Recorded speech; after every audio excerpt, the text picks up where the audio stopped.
Voilà, alors Marie, on se trouve devant une parcelle qui a une bonne couche de paille et certaines personnes nous ont signalé de l'éventuelle pourriture. Mhm. Est-ce que tu peux, s'il te plaît, nous montrer, nous dire de quoi il s'agit? Ouais, alors je pense justement avec ces épisodes de pluie qu'on a eu, ça a probablement tassé un peu la paille et puis c'est possible effectivement qu'il y ait eu un peu de pourriture.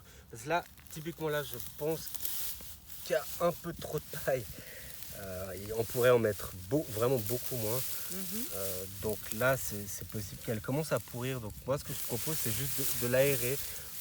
Et puis si on voit vraiment qu'il y a du parasitage d'un champignon, juste la retourner comme ça, la laisser au soleil, et puis le soleil va faire son travail et puis tuer le champignon. Donc c'est pas non plus alarmant, il suffit juste de retourner la paille comme ça. D'accord. Et Ok. puis après, moi je vois aussi, là, il y a quelqu'un qui a mis de la tonte de gazon. Donc ça c'est super bien, hein. Moi je recommande vraiment de le faire. C'est de la matière qui est très riche en azote, donc il va fertiliser le sol. Donc si vous avez des déchets verts comme ça, n'hésitez pas à les mettre sur vos parcelles. Donc, les déchets de cuisine verts, on peut les Ouais, ramener ici et puis les mettre sur exactement. la paille. Ouais. D'accord. Ok.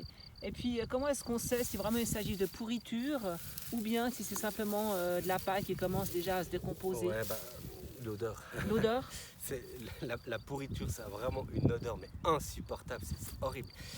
Donc vous verrez tout de suite, hein, en faisant un trou comme ça, Il y a l'odeur qui c'est une montera. odeur mais horrible. Donc là, on sent rien, là, il n'y a pas de problème. Il y a peut-être juste un peu trop de paille, donc juste l'aérer un petit peu comme ça. D'accord.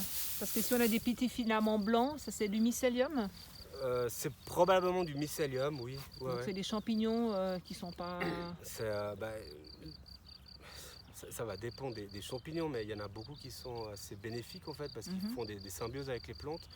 Donc les plantes leur offrent un peu de sucre et eux en échange ils ont un réseau mais extrêmement dense qui va beaucoup plus profondément que les racines des plantes. Et eux ils peuvent leur prélever des éléments nutritifs et le donner aux plantes. Donc c'est un échange en fait qu'elles font.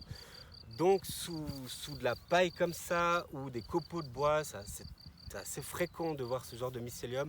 Donc ça c'est plutôt une bonne nouvelle. D'accord. Donc le laisser, vraiment. D'accord.